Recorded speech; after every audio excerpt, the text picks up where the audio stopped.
Buenos días. Bueno, esta semana ha estado llena de actividad y les puedo decir que la semana que viene también será igual. Eh, Siempre el jueves antes de la sesión hay mucho que sucede y tengo que actualizar. Ha habido mucha actividad que ha sido muy específica en cuanto a discapacidades y voy a empezar como siempre con una conferencia de prensa que sucedió a nivel nacional que tiene mucho impacto y ha tenido mucha reacción en Wisconsin. El lunes por la tarde, la Casa Blanca, el Departamento de Salud y FDA de Administración de Alimentación y Drogas y en la conferencia de prensa anunciaron un informe que eh, emitirán sobre autismo y se acuerdan en mayo que el secretario de Salud y Servicios de Salud, el secretario Kennedy, anunció que íbamos a tener un informe en septiembre sobre las causas del autismo y Kennedy y otros hicieron algunos comentarios acerca sobre personas con autismo y hablaban de cierta población y que la gente con autismo tal vez no podría hacer ciertas cosas. En esta conferencia de prensa viene desde la perspectiva de varios anuncios que se venían telegrafiando y anteriormente, en las últimas semanas, hemos hablado sobre alguna cobertura de lo que más o menos vendría en el informe sobre lo que se venía telegrafiando en cuanto a lo que vendría en el informe. Había habido cierta información sobre acetaminofina y en la conferencia el lunes tendrán ahí el enlace para la conferencia si quieren escucharla por completo. Esto fue el lunes. Una de las cosas que aprendimos es de que el autismo se, se describió como una epidemia, como una crisis, y usaban ah, lenguaje asociado con enfermedades y mucha gente de la administración eh, lo veían como una crisis horrible que las personas con autismo eh, bueno, lenguaje consistente con algunos de los comentarios que hemos escuchado desde la primavera. Y parece que los informes de antes en cuanto a lo que contendría son más o menos concretos de acuerdo con lo que habían dicho y usan la acetaminofina, que es la marca del es la droga de la que consiste el Tylenol. Tylenol es la marca. Acetaminofina es dicen que las vacunas ah, son causadas por el uso de esta droga y habría una campaña de servicio público anunciando los problemas con esta droga. Esta droga es la más usada en cuanto a personas en el embarazo porque es la que se ha estudiado más y es la que ayuda a reducir la fiebre y la fiebre es una señal de infección y la respuesta del cuerpo Entonces, la fiebre se asocia con el desarrollo de enfermedades de discapacidad de niños. Y si la madre tiene una fiebre alta, puede haber riesgo del desarrollo en el embarazo. Y entonces, esta medicina que se usa para el dolor y la fiebre y es, ah, es la que más se usa porque las otras drogas como ibuprofen no se recomiendan. En la conferencia también anunciaron que aprobarían una droga, leucovorin, como un tratamiento para el autismo, y esta leucovorin es una droga conocida como ácido fólico, eh, y que tiene también otros usos ya en existencia. Hablaremos después sobre eso. Ha habido algunos otros estudios que muestran que la gente con autismo y que esto puede ser útil, pero no hay estudios a grande escala de que esto pueda ayudar a gran escala a gente con autismo. Entonces hablaremos sobre un estudio específico que se ha hecho en Wisconsin. Lo importante aquí es saber que muchas de las reclamaciones que se han hecho van en contra de lo que los científicos expertos dicen. Y la cobertura ha sido muy consistente en cuanto al autismo, que es un resultado de muchas cosas y no es un simple causa y efecto, porque hay muchas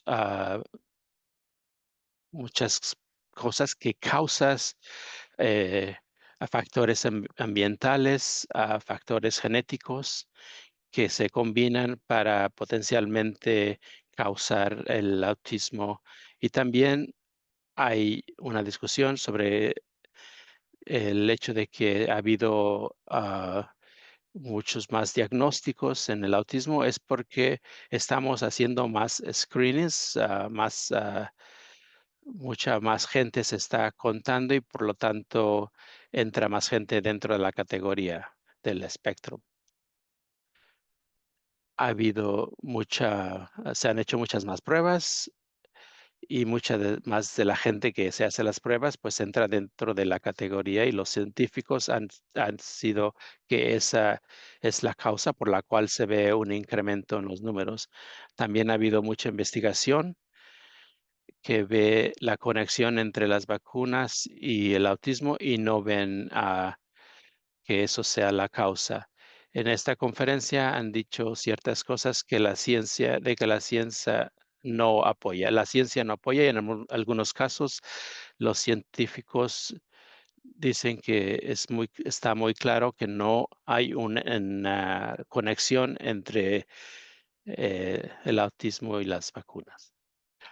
También hicimos una declaración, aquí está en línea, la pueden acceder en línea, pero aquí está en la pantalla el mensaje y quería mencionar por qué lo construimos de esta manera. Es importante reconocer que el autismo es un espectro y hay muchas personas con necesidades significativas, mientras que hay otras cosas que tienen mucho éxito según todos los métricos de éxito que existen.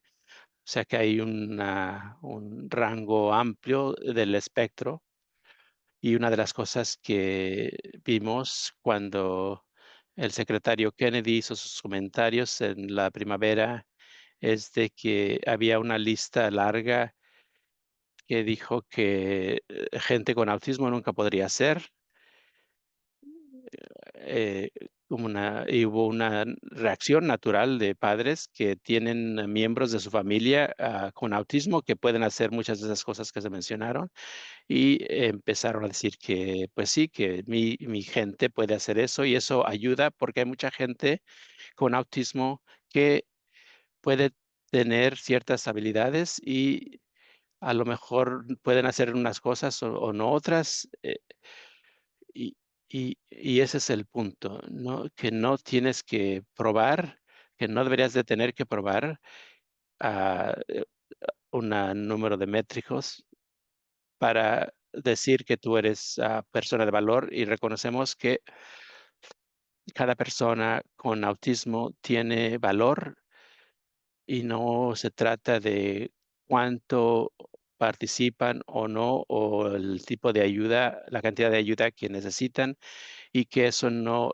los hace menos, valorables. Y también es verdadero que gente con autismo, eh, están recibiendo el apoyo que tenemos ahora, y eso es más verdadero para gente que hay gente que está teniendo problemas dentro del sistema, y a veces se ven que el programa está diseñado para que no reciban la ayuda necesaria. Creo que es importante que en estos momentos, darle la vuelta y empezar a dar un mensaje sencillo para que la gente con el mensaje que la gente con discapacidades tiene es gente con valor, hay y que no tienen que probarse, ah, que es que no tienen que comprobar que tienen tal discapacidad para poder recibir la ayuda, o que les puedan quitar lo que tenemos familias que están totalmente teniendo problemas, que necesitan mucha ayuda, más de lo que están recibiendo. También la idea de echarle la culpa a cierta cosa o cierta acción es destructivo, porque echarle la culpa a alguien que ha hecho algo mal, y que eso es la causa por la cual, estamos así. Tenemos muchas ocasiones en las que se culpa a alguien para decir si es, persona que debe recibir o no recibir la ayuda.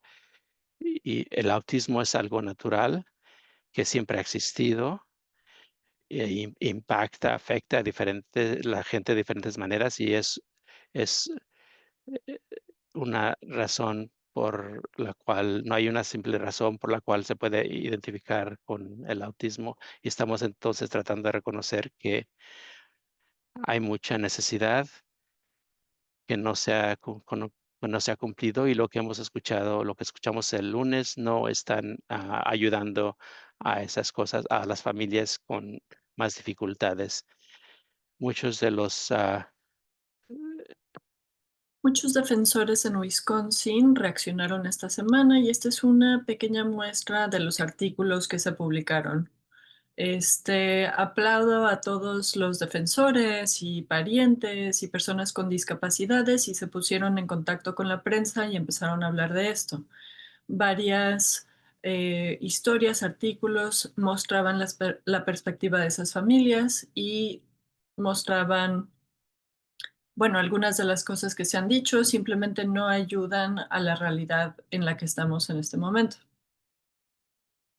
Me voy a concentrar un poco en este investigador o investigadora basado en Wisconsin que tuvo una entrevista en el radio público en Wisconsin.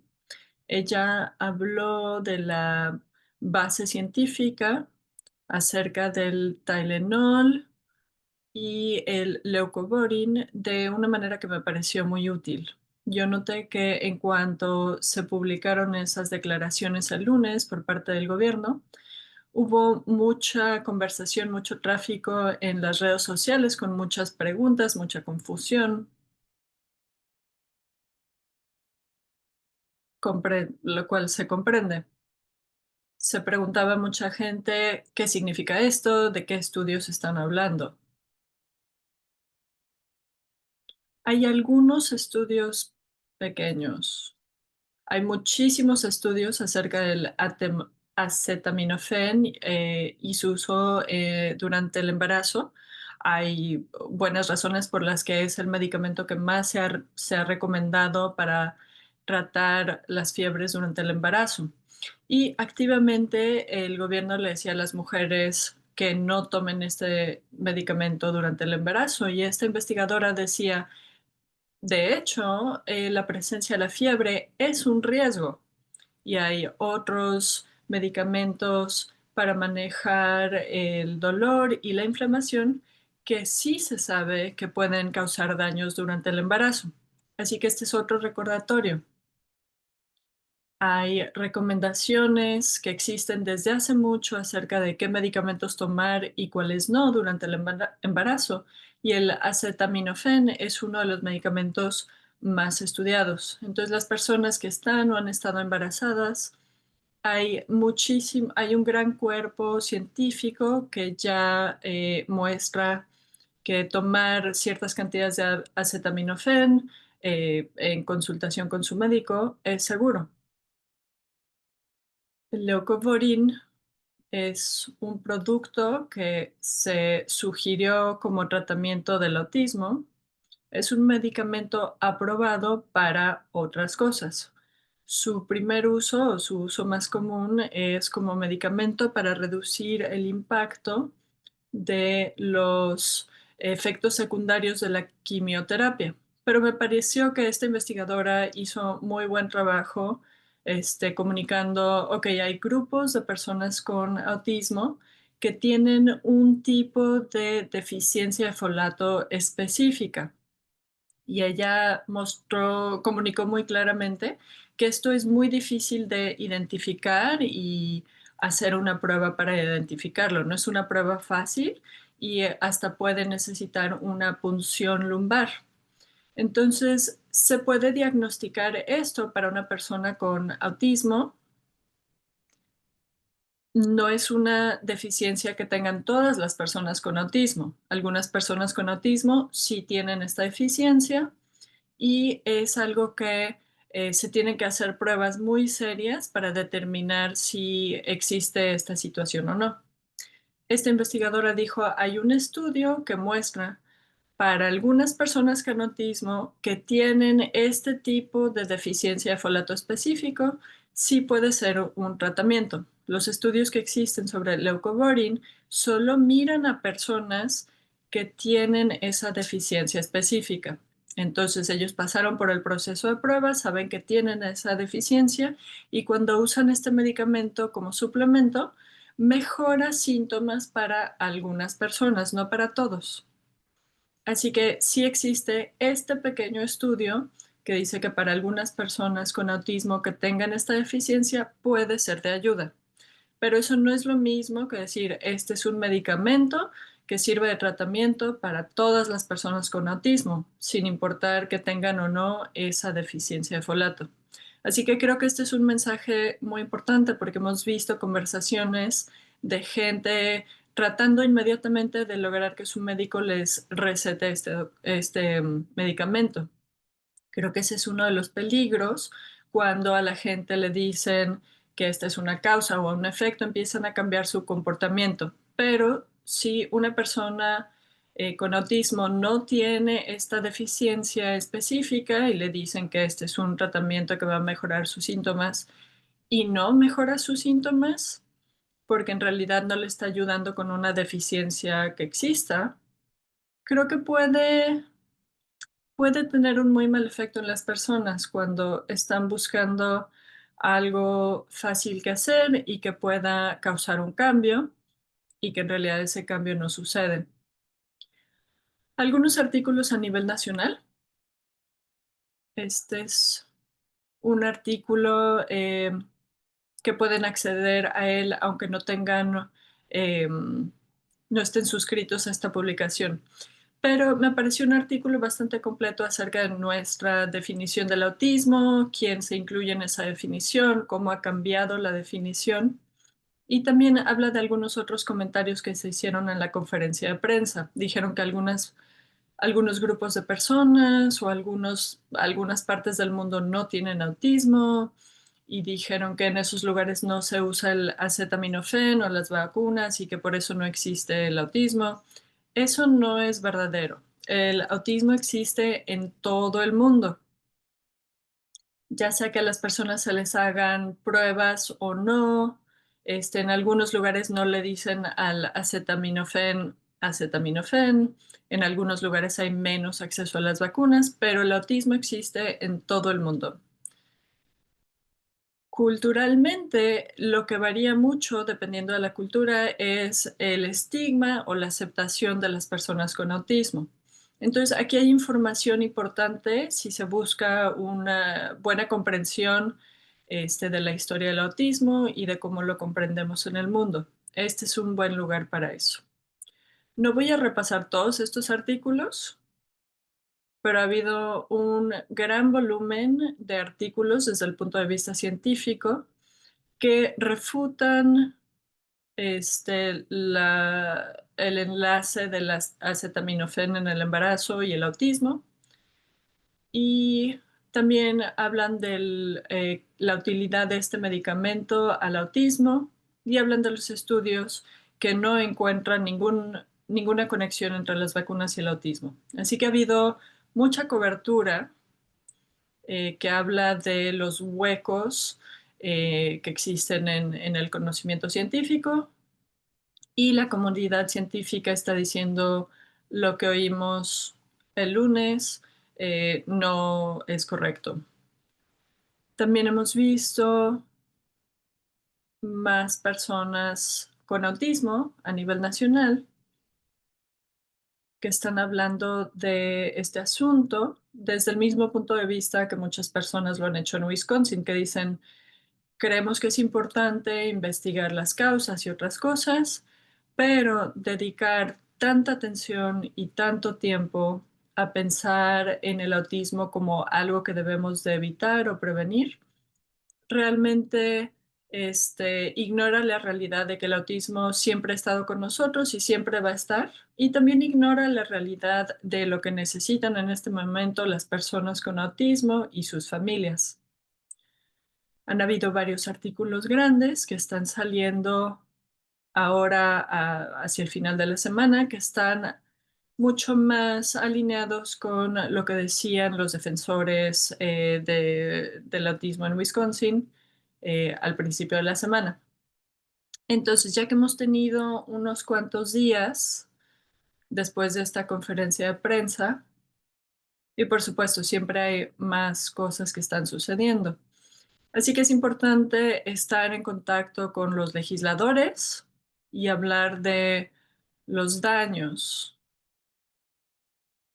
que puede producir ese tipo de conferencia de prensa, los efectos que pueden tener en las personas reales. Aquí hay una lista de cosas que yo he visto de personas aquí en el estado, en redes sociales o en conversaciones. La gente se está preguntando, ¿puedo tomar este medicamento? O gente que dice, ¿y si probamos esto? ¿Y si probamos aquello? Está bien, por supuesto, sentir lo que sea que hayan sentido esta semana y quiero que sepan que estas son cosas que hemos oído de diferentes personas esta semana como reacción a esa conferencia de prensa. Creo que es muy útil que los legisladores entiendan qué significa o qué sucede cuando el presidente y estas agencias administrativas hacen no solo declaraciones sobre el autismo que no tienen una base científica necesariamente, sino también están tomando decisiones acerca de políticas y reglamentos, acerca de dónde asignar fondos y financiamiento, que que no están resolviendo lo que la gente necesita en este momento. También hay que recordarle a las personas que esto no son solo palabras. Este es un tema consistente que hemos estado ya oyendo por meses y es preocupante que están haciendo esta comunicación que le quita valor a las personas con discapacidades. Así que es muy importante que los legisladores oigan de las personas con discapacidades y sus familias, que sepan que ustedes están escuchando esto, notando esto y que tiene un impacto real en su vida. La coalición Survival también hizo una conferencia de prensa un poco del mismo estilo, concentrándose en la retórica que hemos estado oyendo ya varios meses y hablando del impacto que tiene esta retórica en las personas con discapacidades. Va más allá de la conferencia de prensa que oímos el lunes, porque realmente ya ha habido, ya hemos observado un efecto constante de cambios, recortes al presupuesto, cambios al financiamiento de investigación, cosas que se incluyeron en la ley HR1 que impactan más a las personas con discapacidades porque dependemos más de sus programas. Pero esta publicación de este informe sobre el autismo fue como subrayar algunas de las declaraciones que estaba haciendo Survival. Incluimos a- al pariente de alguien con necesidades serias, incluyendo el autismo, en ese panel. Así que pueden ver esa grabación en YouTube, también dura como 1 hora y no duden en compartirlo. Ahora vamos a avanzar a los seguros médicos y el mercado. Este fue un buenísimo panel. Si buscan cobertura dinámica de lo que está pasando en este mercado, a través de profesionistas emocionados con el tema, les recomiendo este video, muy bueno y habla a detalle de qué significa, qué va a pasar si el gobierno no extiende esos subsidios para los seguros médicos del mercado y también qué cambios van a suceder este, porque se incluyeron en la ley HR1, qué impactos van a tener eso en el mercado de Wisconsin. Entonces, vale la pena escucharlo, sobre todo porque muchas cosas pueden suceder en el próximo mes. Sea o no que se extiendan estos subsidios y sea que cuando suceda eso, va a afectar a quien se notifica. Estas decisiones se van a tomar en noviembre. Si alargan los subsidios más allá de cuando se toman las decisiones acerca del seguro médico para el año que viene, va a afectar las decisiones para el Estado. También hay que recordar que hay cambios que no tienen nada que ver con estos subsidios, que van a tener efectos importantes para el mercado en Wisconsin, lo cual incluye un recorte del 90% a los fondos federales que cubrían en Wisconsin al grupo que ayuda a navegar el sistema. Hay muchas cosas que discutir y han escuchado tal vez que esta semana ha habido varias aseguradoras o 2 aseguradoras que han decidido si ofrecer o no ofrecer planes en el mercado de salud. Common Ground Healthcare Corporate no ofrecerá planes en el mercado, en parte porque están operando bajo la ah, pretensa que no se extenderán los servicios y hay gente en diferentes condados que van a tener que encontrar una diferente aseguradora porque esos servicios no se ofrecerán en el 2026. Hay mucha cobertura sobre si esas fechas en que caducan los subsidios y qué tipos de servicios ofrecerán el próximo año. Hay mucha preocupación y proyección de que sin esos subsidios, sin la extensión de esos subsidios, hay mucha gente saludable que van a tener que pagar más y mucha gente se quedará sin seguro y los que se quedan tendrán que pagar más por sus seguros, porque no hay tanta gente que pueda ayudar a que se pague. Y si no hay los subsidios, ¿cuánta gente tendrá esos planes de seguro? Generalmente vemos una relación entre los subsidios generosos que ayudan a que la gente pague, lo cual quiere decir que hay más competencia en los mercados, y cuando esos subsidios desaparecen, hay menos opciones por eso. Entonces, esta es la relación que se conoce, y puede haber otras aseguradoras que se salgan totalmente del mercado de salud. Eh, el Course Community Health Plans tampoco participará, y eso afecta a 11,000 personas en 15 condados. Esas son dos aseguradoras que entonces no proveerán ninguna oferta de seguros, y entonces se reducen el tipo de planos que existen en ciertos condados. Para darles un repaso de dónde estamos en la línea de tiempo, estamos más y más cerca a la fecha de 30 de septiembre. Eso es el próximo martes. Esa es la fecha en que el gobierno federal el Congreso tiene que hacer algo para evitar el cierre de gobierno, que es el próximo viernes, 1 de octubre. Entonces, no hay solamente un camino, hay-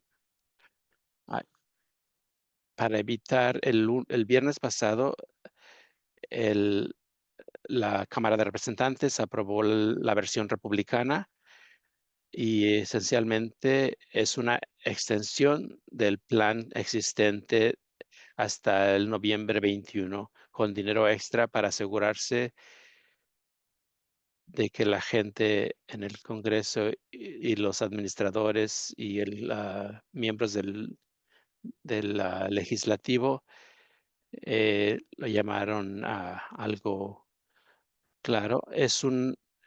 Básicamente mantiene todo igual hasta el 21 de diciembre, para que puedan negociar. Eso es lo que se aprobó en la Cámara de Representantes. En el Senado eh, existen la versión republicana y la versión demócrata. Y acuérdense que la versión demócrata tiene algunas condiciones para que los dineros se gasten de acuerdo a la existencia de sin que se puedan o sigan recortando ninguna de las propuestas, ni la de republicana ni la demócrata, tuvieron suficientes votos para aprobarse. Acuérdense que en el Senado necesitan 60 votos para que se apruebe, y ahora tenemos ah, un voto que ninguna de las propuestas puede aprobarse. En el Senado regresará el próximo lunes, el 29. La Cámara de Representantes no regresa hasta el 1 de octubre. Eso quiere decir que esencialmente la única opción para mantener el gobierno abierto es aprobar la resolución continua que se aprobó en la Cámara de Representantes, porque la Cámara de Representantes no estará en sesión hasta que ca- ya que haya pasado la fecha límite del 30 de septiembre. Y esa es la única manera de mantener el gobierno abierto, si el Senado aprueba la resolución que se aprobó en la Cámara de Representantes. Y entonces, si no se aprueba, el gobierno cerrará.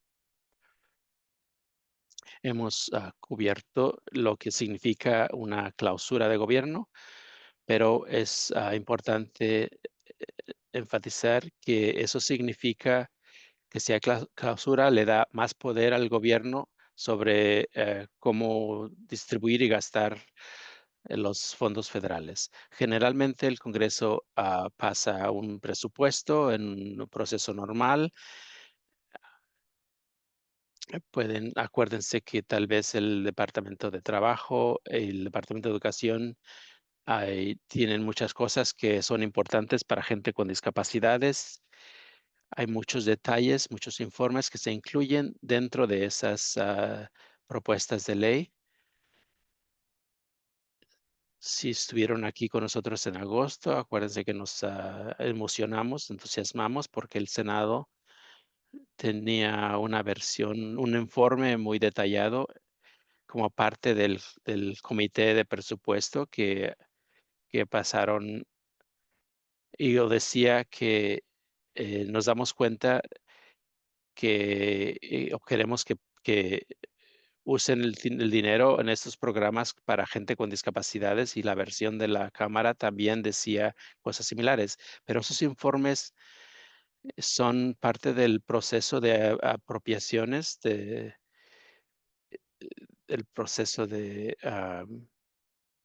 cuando el Congreso pasa un informe o han hecho antes, indican cómo se debe pasar. Pero en la resolución continua, el gobierno, eh, si el acuérdense que hemos estado operando bajo una resolución continua por más de un año. La última se aprobó en marzo, que nos ha llevado hasta este momento, y ahora estamos hablando de otra resolución continua, que no es lo mismo que el proceso de presupuesto normal, y ahora estamos continuando, proporcionando los fondos al gobierno hasta que no se llegue a un acuerdo. Entonces, no ha habido, hemos estado utilizando las resoluciones continuas en vez del proceso normal de presupuestos, pero eso no ha sido cierto durante esta administración. A largo plazo, la solución continua, la administración puede ver los dineros en cada agencia y distribuirlos según lo vean necesario.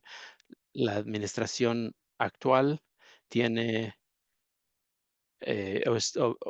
sigue operando bajo la resolución continua y ha estado sacando dineros de los presupuestos que ya han sido aprobados por el Congreso. Entonces, l- l- ha habido un cambio con esta administración, y hay mucha gente que se preocupa por que el proceso de apropiaciones normal no se lleve a cabo, y hasta el momento no. Si el Congreso aprueba el presupuesto de ley, ah, normalmente, entonces la autoridad sobre cómo dirigir los presupuestos termina para la administración. Ent- s- entonces, si pasamos la resolución continua que no tiene una fecha hasta el octubre del 26, quiere decir que la administración tiene la flexibilidad como tiene ahora, y que ha estado utilizando como una manera de desviarse de las funciones normales del gobierno. La administración tiene mucha más autoridad para hacer decisiones sobre los gastos federales, y la tarde del miércoles eh, se envió un mensaje, un memo, un memorándum sobre lo que se tiene que hacer o se puede hacer cuando exista un cierre de gobierno. Y están pensando en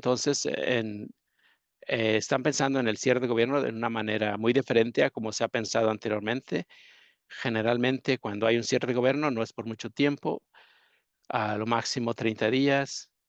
Creo que en el 2018, 2019, algo así sucedió, y esa es una pauta que ha existido, y los programas continúan generalmente como si nada sucediera. Eso es generalmente incluye Medicaid, Medicare, Seguro Social, que son parte de los gastos que son, obligaciones, y cosas como el militar, etcétera.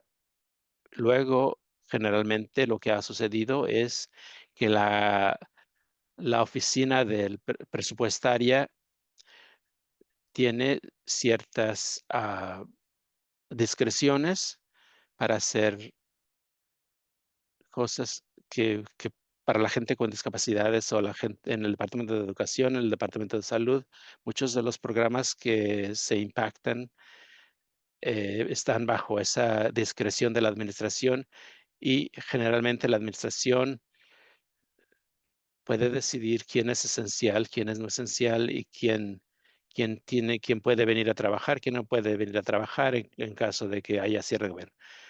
Y y cuan generalmente, si el gobierno abre, eh, la gente vuelve y se les paga el dinero perdido. Esta vez, sin embargo, la oficina presupuestaria en su memorándum han están diciendo de que que si el gobierno cierra, entonces empezarán a eliminar permanentemente trabajos de empleados laborales. Y eso es, consistente con las prioridades del gobierno y que requiere que las agencias mantengan solamente el mínimo número de empleados necesario. En otras palabras, la oficina del presupuestaria está diciendo de que si ustedes, cierran el gobierno, vamos a hacer la decisión de eliminar, puestos. Hay otros artículos que indican qué es lo que continuará si hay un cierre del gobierno. Han visto tal vez, la lista de las agencias, Seguro Social, Medicare, generalmente Medicaid también existe. En esta lista no se ve ahora. No sabemos qué hacer, si tal vez fue una equivocación o puede es difícil saber.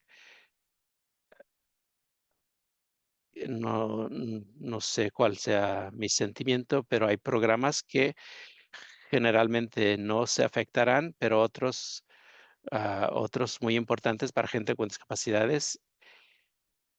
Y hay otros que son importantes para gente con discapacidades que están en la lista también. Si habrá eh, disrup eso lo averiguaremos el próximo martes.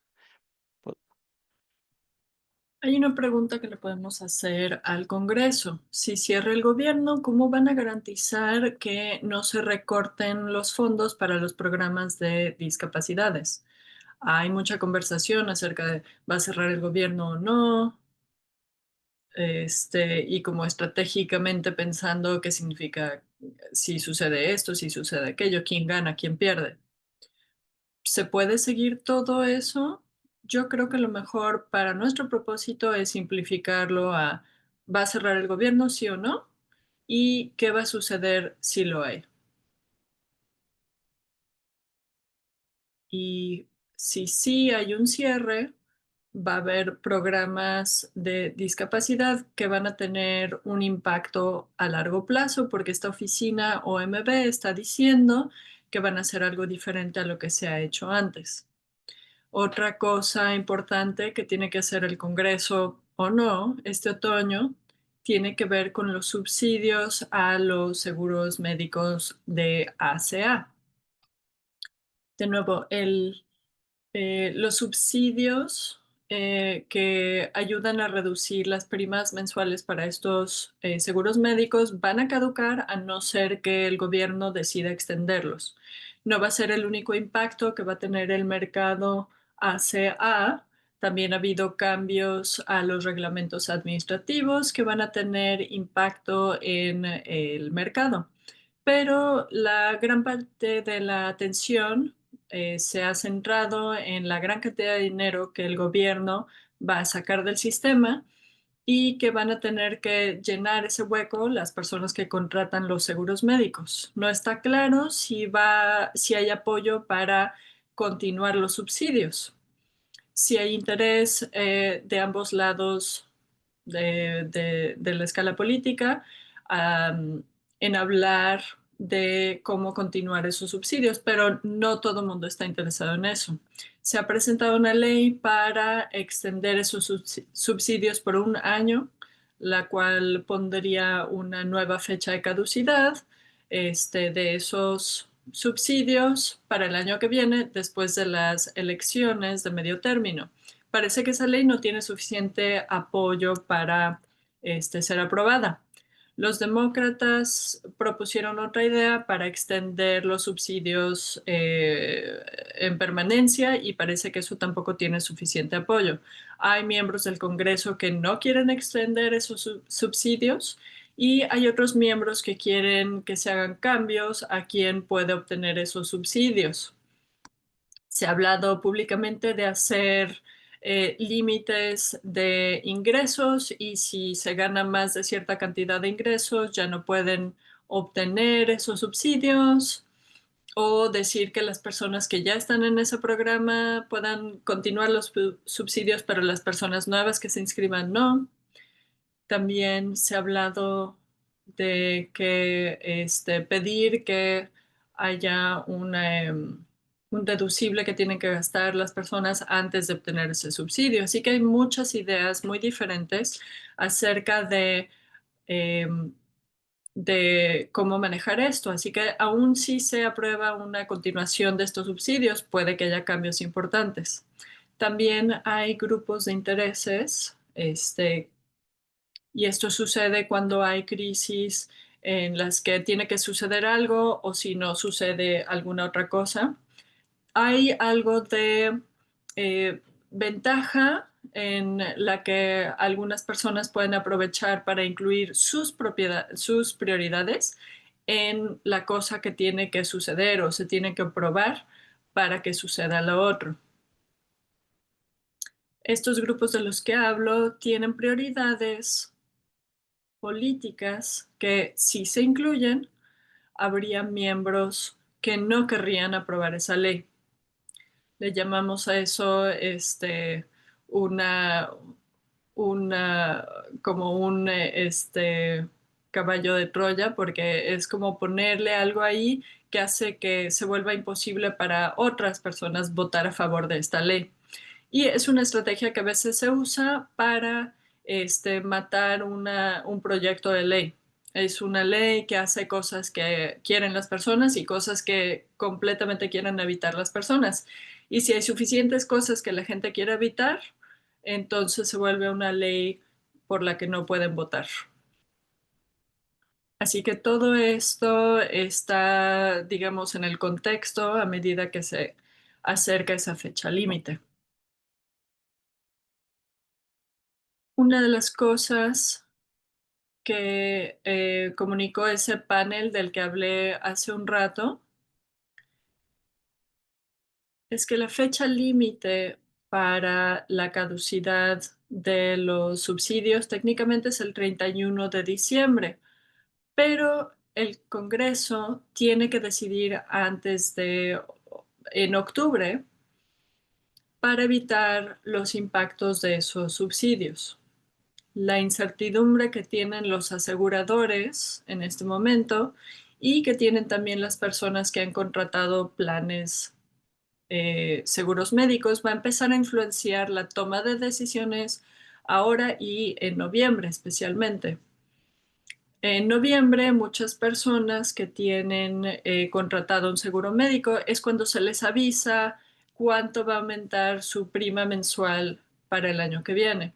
Y muchos de estos aseguradores están tratando de calcular cuánto va a costar si continúan los subsidios y si no continúan. Pero ahora que el Congreso está hablando de continuar los subsidios, pero con cambios, eso agrega más incertidumbre acerca de esos cálculos. Así que si el Congreso no aprueba algo en octubre, hace mucho más complejo el periodo de inscripción a prestaciones en noviembre, porque los aseguradores y las personas que contratan los seguros van a estar operando en una situación llena de incógnitas y van a tener que tomar decisiones en base a esas cosas que no saben. Entonces, si uno está decidiendo en noviembre qué plan de seguro médico contratar o continuar y nadie ha hecho nada en cuanto a estos subsidios, puede que seleccionen otro seguro médico o que tenga menos cobertura, pero menos, una prima mensual menos cara. Puede que decidan no contratar un seguro médico. Hay muchas maneras en que las personas van a tener que tomar decisiones en base a la cantidad de fondos que tienen y los costos. Y creo que eso va a ser muy difícil si el Congreso no actúa antes del 1 de noviembre. Este panel hizo muy buen trabajo demostrando las situaciones de si sucede esto, qué pasa. Si el Congreso aprueba esto, ¿qué va a suceder? Si no, ¿qué va a suceder? Entonces, como hablando de todas las diferentes cosas que se tienen que alinear, y cuáles serán las consecuencias si algo se aprueba, pero se aprueban cambios antes de noviembre. Entonces son muchas cosas que se suman para causar incertidumbre, no solo para los aseguradores, sino para las personas que contratan un seguro médico, para evaluar cuál es su mejor opción de cobertura. Otra pregunta que le podemos hacer al Congreso es si ya están sucediendo los impactos de no extender esos subsidios. Ya hay algunos planes en Wisconsin en los que están ofreciendo, diferentes aseguradores están saliendo del mercado o están ofreciendo menos opciones de planes. Sabemos que ya unas 20,000 personas en Wisconsin no van a tener la cobertura que tenían antes. Y las personas están teniendo que tomar ya estas decisiones en octubre, octubre, noviembre. Entonces, al Congreso hay que preguntarle, ¿van a extender los subsidios? ¿Sí o no? Y van a actuar, van a tomar medidas para aprobar una ley en octubre. Y hay que tener esto en mente porque creo que va a haber más cambios el resto de este mes para ver qué va a hacer el Congreso. Aquí, esta es como el cronograma de las implementaciones de la ley HR1. Esta semana empieza otra cosa importante, el 30 de septiembre. Se espera que la USDA publique las guías para que los estados implementen los requisitos de demostrar que uno está trabajando o está exento en Wisconsin. Y recordarán que esas pautas son muy importantes porque la ley HR1 puso la fecha de implementación, la fecha en que se aprobó esa ley, o sea, el 4 de julio en el pasado. Ahora estamos empezando a avanzar hacia la fase de implementación de los primeros recortes que son resultado de la ley HR1. La semana que viene también esta ley cambia el rango de errores de SNAP. Recordarán que la cantidad de errores que tiene un estado determina si tienen que pagar o no una parte significativa del presupuesto estatal para poder recibir fondos federales para SNAP. Así que esas cosas van a suceder esta semana que viene. Algunas personas han estado preguntándole a la oficina de presupuesto a medida que han estado congelando o recuperando fondos. No hay una cantidad clara de fondos que se han congelado y de dónde se han tomado. Así que esta es una nueva publicación de prioridades de presupuesto y dice que en base a cantidades anteriores, el gobierno ha gastado 26.000 millones de dólares menos de lo que debían de haber gastado antes del 30 de septiembre. Entonces hay una reducción en gastos que parece que no está distribuida de manera igual. Hay algunos programas que no han recibido fondos en áreas que el presidente ha propuesto no financiar. Es ahí que la mayoría de los fondos asignados no se han gastado. El informe dice claramente que esta probablemente no sea una vista completa de los fondos que asignó el Congreso, pero que no se han gastado. Hay otro estimado diferente presentado por el Comité de la Cámara de Representantes acerca de fondos que el gobierno ha congelado o cancelado, y hemos hablado de algunos de estos fondos en educación en Wisconsin. O bien han dicho, no queremos gastar este dinero, estamos esperando el resultado de ciertos casos judiciales. Y si calculamos eso, la cantidad aumenta a 410.000 millones que el Congreso ya debía de haber gastado en septiembre. Volviendo a la conferencia de prensa, donde la FDA dijo que iban a hacer cambios a un medicamento ya aprobado, Leucovorin, como tratamiento para el autismo. Quiero pasar aquí un momento diciendo que la FDA tiene un papel muy importante en el proceso de aprobar el uso de medicamentos. Este proceso puede tomar muchos años y requiere que se hagan muchos estudios. La razón es que cuando se aprueba un medicamento, queremos asegurarnos de que funciona para el propósito que se supone que funciona, y hay que asegurarse de que sea seguro para una población muy grande de gente que pueda usar este medicamento y que funciona para el propósito y que se entienden las dosis correctas de este medicamento para lograr el tratamiento que se busca sin efectos secundarios dañinos.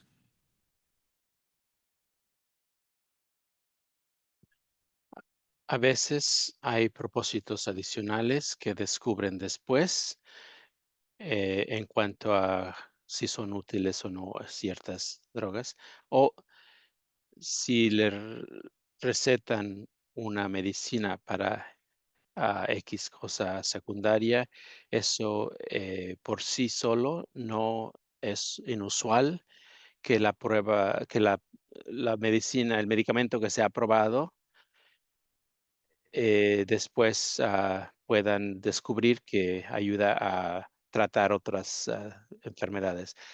Lo que es inusual aquí es que este medicamento se utiliza para tratar ciertas cosas como es existente como un paquete de medicamentos, como anemia, pero no es una medicina que se ha estudiado para determinar si en realidad es el tratamiento adecuado para el autismo y si tendrá el máximo beneficio para su uso. Hay estudios que han dicho que gente que tiene ciertas deficiencias, este medicamento puede ayudar, pero no ha habido estudios a gran escala que digan que esto es ah, buen medicamento para la gente con autismo o que gente puede afectarse de una manera positiva. Es algo inusual y esencialmente lo que están diciendo es que este medicamento es un tratamiento para esta cosa y no hay estudios suficientes. Lo dejo ahí. Otra cosa que se ha ha salido a la luz es que ha habido mucha investigación que se ha cancelado en los últimos meses, especialmente en el Instituto Nacional de Salud.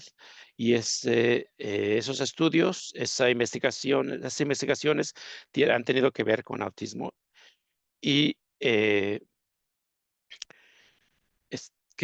ven el impacto en el medio ambiente. Y es importante saber que muchos de los investigadores del gobierno que están viendo las conexiones más allá de la genética en cuanto a qué puede causar el autismo y que han estado haciendo eso por décadas, esas personas que han estado ahí por mucho tiempo ya no están ahí y estamos siguiendo el Departamento de Salud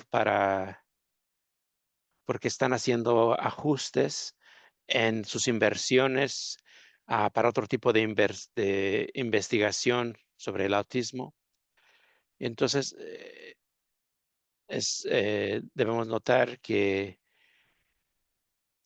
el, una conferencia de prensa donde hacen anuncios sobre las causas del autismo, al mismo tiempo que están cancelando la investigación sobre el autismo en, en cuanto a factores medioambientales. También hay mucha confusión. La semana pasada de un comité, el comité de prácticas de vacuna, el último viernes era el segundo día de ese comité. Si están confundidos, no son los únicos. El jueves de la semana pasada, el comité asesor votó para, para, des- para decir que los niños menores de 4 años no deberían tomar la vacuna MMRB. Es importante que la recomendación del programa de vacunas para niños gobierna que todos los niños que están en Medicaid y niños que son parte del programa de salud para niños y que se les recomienda que esa vacuna, los estados tienen que proveerla gratuitamente, pero el segundo día eh, hicieron un reverso a la decisión para remover la vacuna del programa que obliga a los estados a que tenga cobertura sobre las vacunas. Y este es un territorio desconocido porque no estamos claros si los estados entonces tienen que continuar proveyendo la vacuna o las vacunas que han estado proveyendo anteriormente, si ya no están en las vacunas para niños requeridas.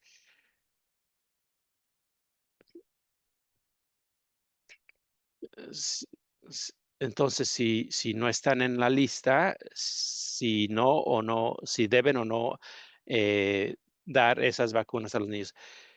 Entonces, esto es algo bastante nuevo porque nunca hemos tenido una recomendación de que haya tenido un cambio tan significativo para que, que afecte la lista de las vacunas requeridas.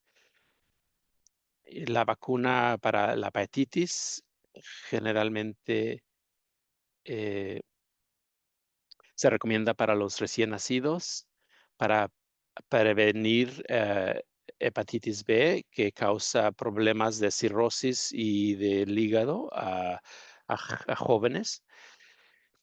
Y no estamos muy claros si esa decisión se reconsiderará, pero hemos visto una pauta en otros asuntos en esta administración que en un momento retrasan una decisión y después vuelven y, y hacen una decisión que la gente anticipaba que no harían. Entonces, no sabemos cuál será la decisión pero la discusión en la última reunión era remover esas vacunas del horario calendárico de vacunas para los niños. En-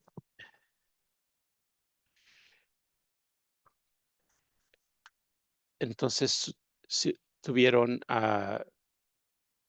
muchas cosas que decir durante la conferencia de prensa el lunes sobre las vacunas y este es un cuento que seguirá y seguiremos nosotros también.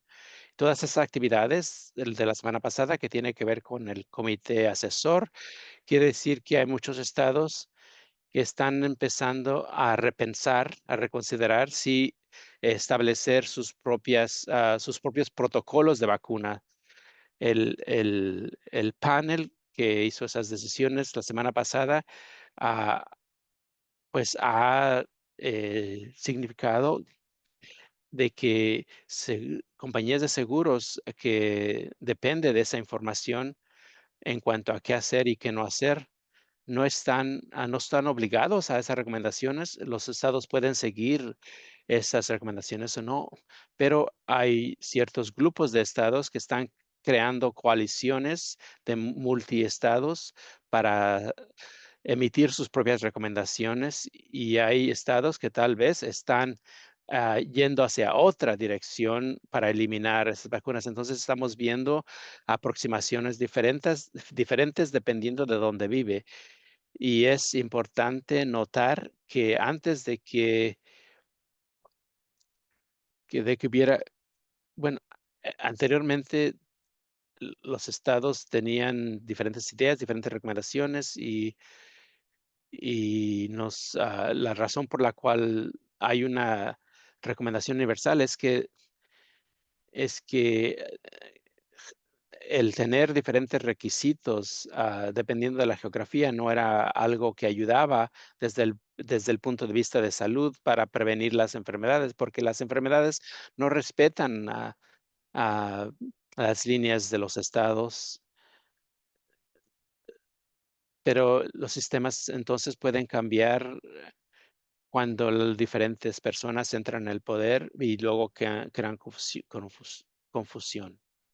Hay lugares donde ah, hay gente tal vez con menos ah, vacunas. Estamos hablando mucho sobre vacunas para gente con discapacidades y es que muchas personas con discapacidades no se pueden vacunar por sus condiciones. Y entonces, dependemos de que otras personas se vacunen y no se enfermen.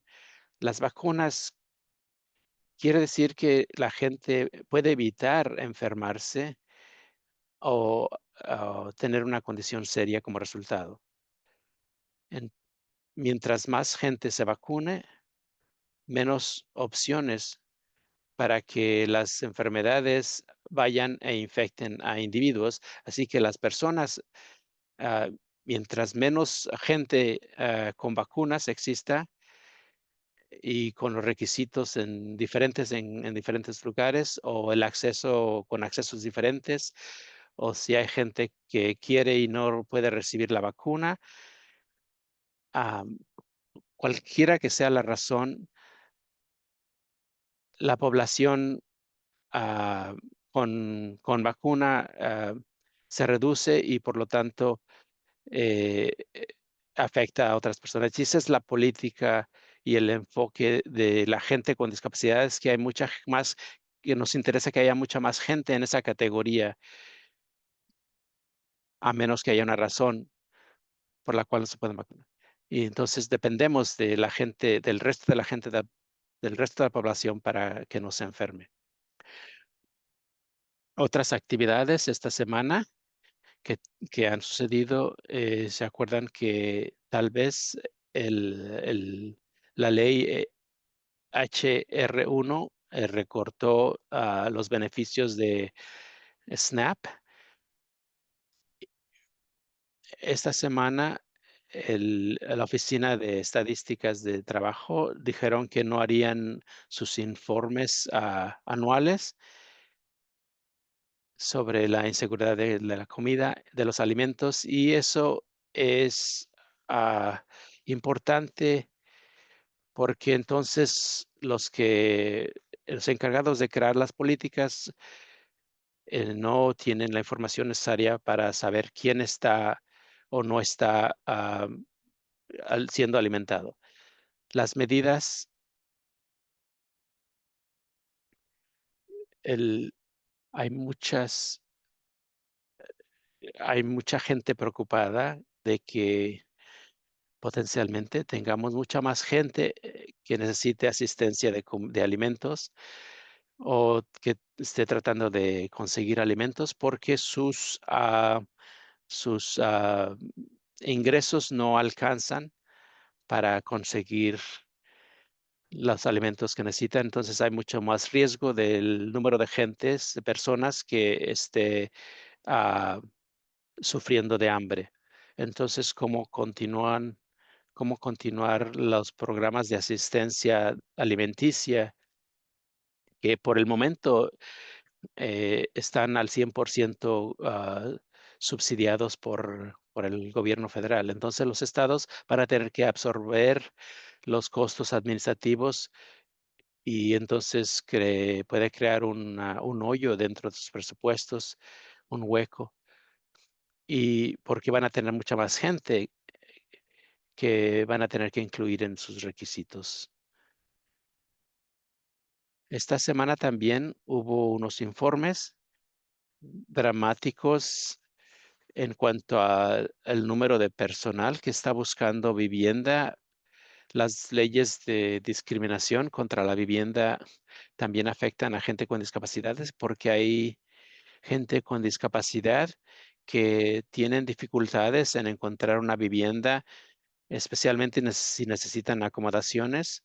Y hay muchos casos de vivienda justa que se les ha dado seguimiento y nos damos cuenta que hay mucha gente que está teniendo problemas en conseguir lugares para alquilar porque hay, discriminación. El 65% del personal de Fair Housing, de vivienda justa, ya no existe. Eso quiere decir que entonces la, la ley no se está, llevando a cabo como se debe. Hemos visto un patrón similar en el Departamento de Educación, en el que ha habido recortes enormes de presupuesto y lo mismo sucede. No ha habido cambios a las leyes, pero ha habido cambios en cuanto a cuánto se puede eh, obligar a seguir esa ley porque ya no hay suficiente personal para perseguir esos casos. Esta es otra área en la que han tratado de reducir a la cantidad de personas con pericia y experiencia en este tipo de casos. En octubre se va a publicar un nuevo informe, seguramente vamos a hablar más a profundidad de él cuando salga. Hubo una investigador en la Universidad de Wisconsin que ha trabajado en esto. En los últimos meses hemos hablado de cambios de políticas en la Administración de Seguridad Social. Desde la primavera hemos oído advertencias de que estos cambios van a afectar desproporcionadamente a personas con discapacidades, especialmente si tienen barreras de acceso a la tecnología, si no manejan, por ejemplo, y tienen que ir a una oficina en persona cuando antes podían hacer algo por teléfono. Este informe no ha salido, pero la cobertura inicial acerca de él dice, sí, las personas están teniendo muchas más dificultades. Si ustedes son una de esas personas, nos pueden avisar que las personas con mal acceso al Internet o que tienen preguntas complicadas que necesitan a un experto, están teniendo estas personas más dificultades para obtener lo que necesitan de la seguridad social. Y un recordatorio que muchas personas con discapacidades están en un grupo de personas que están en una categoría en la que si hacemos que el proceso sea más difícil, va a ser menos probable que obtengan la ayuda que necesitan. Todavía estamos viendo las consecuencias de los recortes de HR1 antes de que se implementen incluso esos recortes. Hemos visto historias en diferentes estados en el que los estados están reduciendo lo que le pagan a los proveedores de servicios desde antes de que se implemente esta parte de la HR1.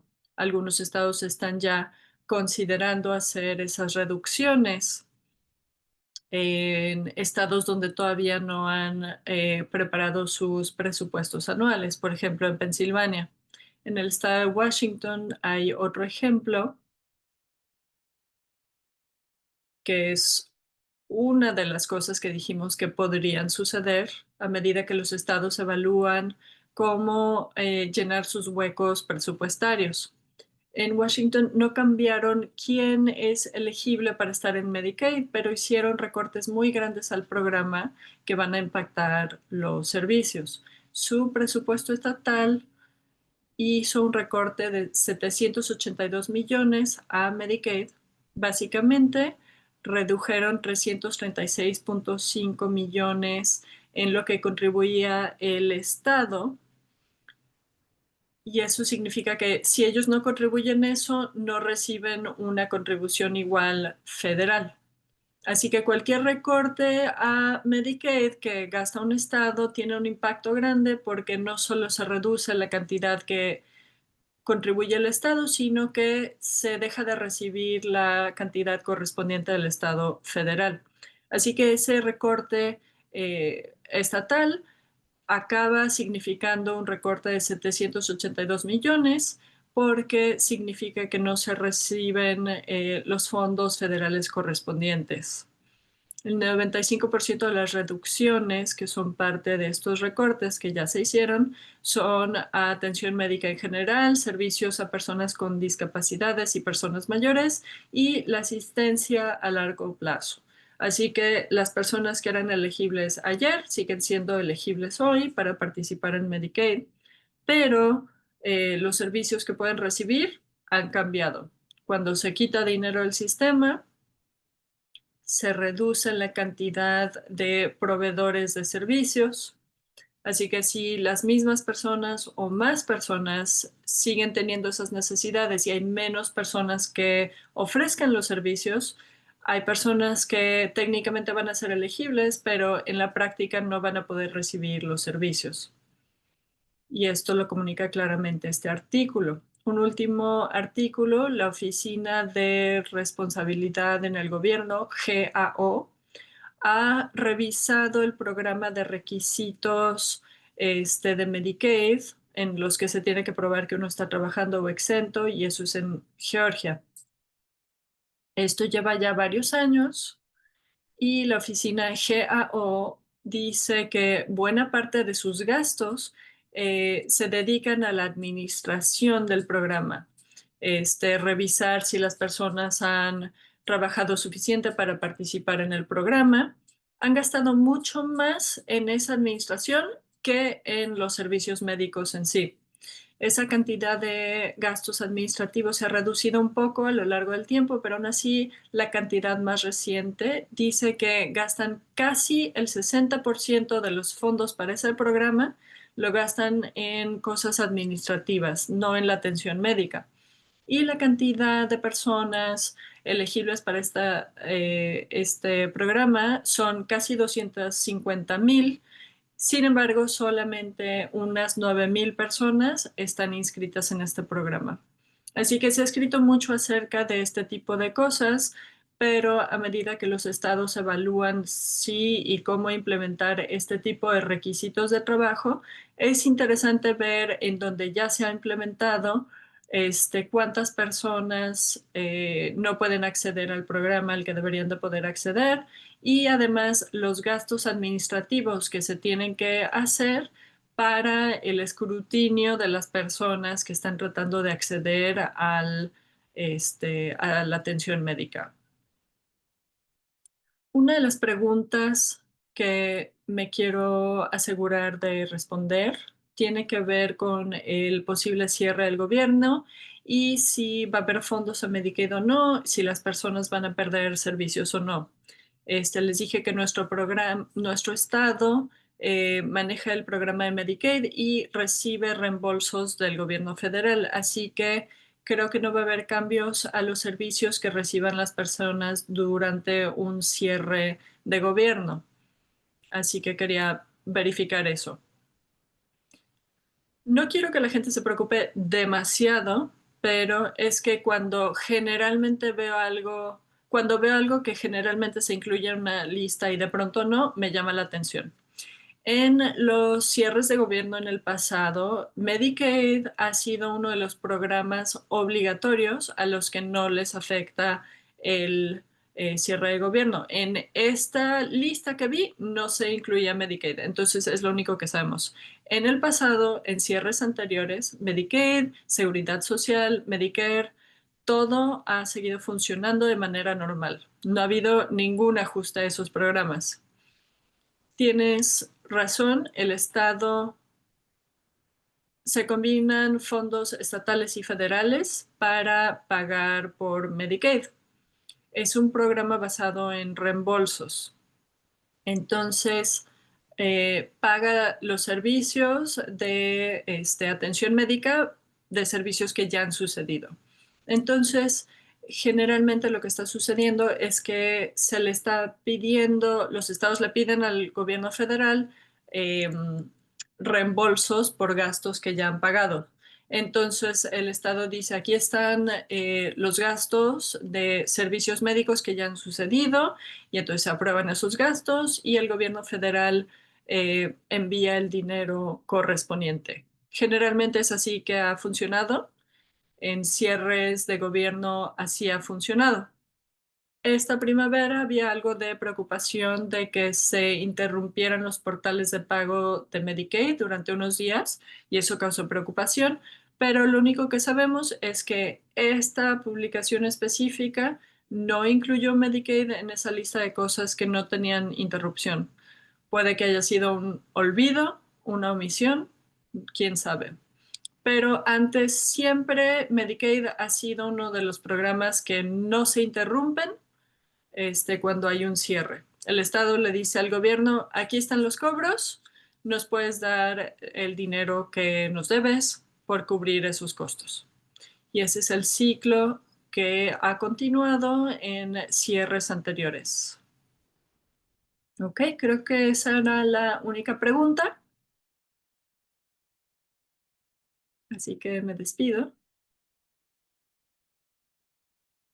Bueno, vamos a enviarles la grabación de esta sesión y estas diapositivas más tarde hoy. Disfruten el fin de semana y nos vamos a ver de nuevo la semana que viene porque seguramente va a ser otra semana